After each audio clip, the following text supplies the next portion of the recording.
now. As Claire was saying, it's cold out there, set to get colder as well. But many will be worrying about their heating bills. Energy prices are going up after that spike in the cost of wholesale gas.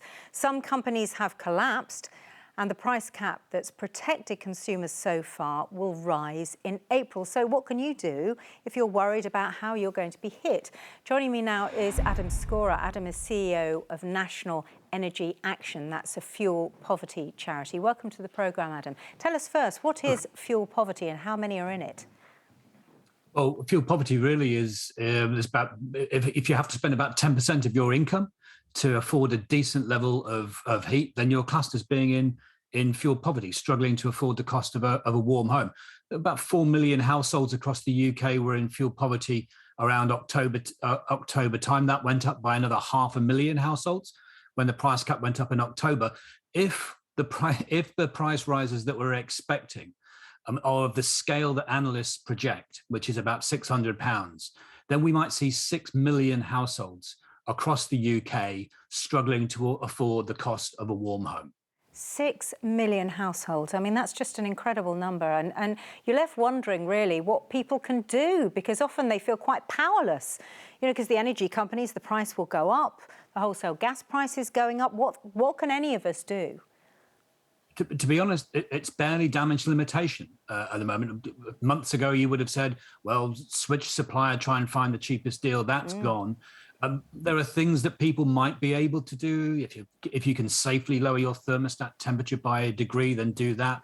Close your curtains when dusk starts, basic energy efficiency draft excluders. But basically, this isn't even taking the sting out of the price rises. But the hard fact is that when you're faced with rises, the scale of which we're going to see in April, it's going to require government to step in and provide some support to everybody, hopefully, but certainly to those people on the lowest incomes and, importantly, in the least efficient homes, drafty homes, which are cold, damp, very difficult to heat. People in those circumstances are facing a desperate time.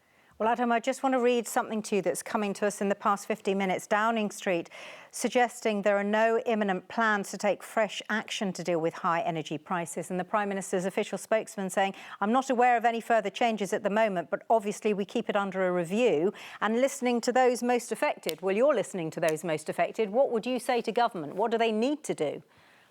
Well, look, this is a train wreck that we've seen coming towards us for some months. There's been plenty of time to get ourselves sorted out and ready to respond to it.